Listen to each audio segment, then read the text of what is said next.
नमस्कार दोस्तों, स्वागत है आपका डिफेंस गैलरी में। आज हम इस वीडियो में बात करने वाले हैं आकाश एनजी के किए गए सेकंड टेस्ट के बारे में। आकाश एनजी जो हमारा पुराना वाला आकाश एयर डिफेंस सिस्टम है उसका ही एक अपग्रेडेड मॉडल है। जो पुराना आकाश एयर डिफेंस सिस्टम है वो अराउंड 30 किलोमीटर्स तक के लिए काम करता है, लेकिन ये जो नया आकाश सिस्टम है ये 70 से 80 किलोमीटर तक की रेंज के लिए काम करता है और ये भारत का पूर्ण रूप से बनाया गया एक स्वदेशी प्रोजेक्ट है। इस मिसाइल डिफेंस सिस्टम का जो फर्स्ट टेस्ट हुआ था वो जनवरी में ही इसी साल हुआ था और आपको जान के ये खुशी होगी कि इसका सेकंड टेस्ट बहुत ही जल्द, मतलब 2-2.5 महीने के अंदर ही फिर से कर दिया गया है, कल यानी कि 26 मार्च के दिन। और सबसे बड़ी बात यह है कि ये अभी आकाश एनजी का डेवलपमेंट ट्रायल हो रहा है और इस ट्रायल में जनरली जो साइंटिस्ट होते हैं वो इन्वॉल्व होते हैं, लेकिन यहाँ पे देखा यह गया है कि आकाश एनजी के इस टेस्ट में आर्मी भी इन्वॉल्व थी। तो इसका ये मतलब साफ है कि आर्मी जो है वो कहीं ना कहीं आकाश एनजी के सिस्टम में शुरू से ही काफ़ी ज़्यादा इंटरेस्टेड है।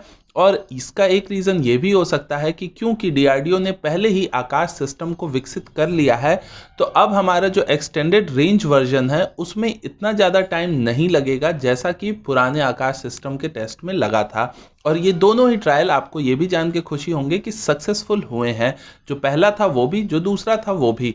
तो इससे एक मैच्योरिटी की स्टेज सामने आती है और आर्मी का भी भरोसा इसीलिए इस सिस्टम पे बना हुआ है। आकाश का जो पुराना वाला वेरिएंट है उसे पहले से ही इंडियन आर्मी यूज कर रही है और आकाश का ये जो नेक्स्ट वेरिएंट है, नेक्स्ट जनरेशन एनजी, इसे भी हमारी आर्मी यूज करेगी। और इसीलिए शायद ये इंटरेस्ट अभी से ही बरकरार है कि इंडियन आर्मी को एक स्वदेशी ऐसी मिसाइल मिले जो कि इस रेंज की हो। ये जो मिसाइल है ये भारत में, आप कह सकते हैं कि भारत और इजराइल के द्वारा मिलकर बनाया गया जो एमआर सैम है उसकी कॉम्पिटिटर होगी, क्योंकि एमआर सैम जो है वो एक इंडो इजरायली वेंचर है, तो कहीं ना कहीं वो एक जॉइंट वेंचर है एमआर सैम। तो उस केस में जब हमारी कोई भी डील होती है तो उसका एक मेजर अमाउंट उस डील का चला जाता है इजराइल को, लेकिन वहीं अगर हम आकाश की डील करते हैं तो पूरा का पूरा पैसा भारत में ही रहेगा। और आकाश एनजी हमारे जो फ्यूचर डेवलपमेंट्स होंगे उसमें भी बहुत काम आएगा, क्योंकि ये पॉसिबल नहीं होता कि आपने एक बार 30 किलोमीटर रेंज की मिसाइल बनाई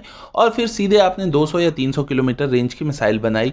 तो ये एक डेवलपमेंटल ट्रायल है जो कि आगे आने वाली मिसाइलों के बीच के गैप को फिल करेगा और इंडियन आर्मी को इससे 70 से 80 किलोमीटर दूर तक मार करने वाली एक सरफेस टू एयर मिसाइल मिलेगी। ये जो मिसाइल है ये किसी भी तरह के एरियल टारगेट को डिस्ट्रॉय करने में पूरी तरीके से सक्षम है, चाहे वो कोई ड्रोन हो, कोई फाइटर जेट हो, चाहे वो कोई बैलिस्टिक मिसाइल या कोई क्रूज मिसाइल हो। साथ ही साथ डीआरडीओ के इस तरह के एक्टिव पार्टिसिपेशन को देख के पिछले 1 साल से डीआरडीओ जिस तरीके से लगातार टेस्ट पे टेस्ट किया जा रहा है, हम ये भी एंटिसिपेट कर सकते हैं कि भविष्य में भारत का खुद का जो S-400 की तरह का एक मिसाइल है जिसका नाम है XR सैम, जिसकी रेंज 250 किलोमीटर से ज्यादा की होने वाली है, उसके भी टेस्ट जो हैं वो आपको बहुत ही जल्द देखने को मिल सकते हैं। क्योंकि डीआरडीओ जिस तरीके से कॉन्फिडेंटली एक के बाद एक सिस्टम के टेस्ट कर रहा है, उस तरीके से XR सैम के भी टेस्ट आपको बहुत जल्दी होते हुए दिखाई देंगे। ये जो आकाश एनजी मिसाइल है ये डुअल सॉलिड रॉकेट मोटर पे काम करता है, यानी कि इसमें 2 इंजन लगाए गए हैं और दोनों ही सॉलिड रॉकेट मोटर के इंजन हैं, जिसकी वजह से इसकी स्पीड काफी तेज होती है। और जैसा कि मैंने पहले ही बताया कि ये हर तरीके के टारगेट को नष्ट करने में सक्षम है, तो भविष्य में हमें इस तरह के सिस्टम दूसरे देशों से ना खरीद के खुद के ही बनाए हुए सिस्टम मिलेंगे। ये भारत की आत्मनिर्भरता के लिए बहुत ज्यादा जरूरी है। अभी की वीडियो के लिए इतना ही रखते हैं। मैं मनीष मिलता हूं आपसे अगले वीडियो में। आप चैनल पर नए हैं तो सब्सक्राइब करके बेल आइकन प्रेस करना मत भूलिएगा। नमस्कार, जय हिंद।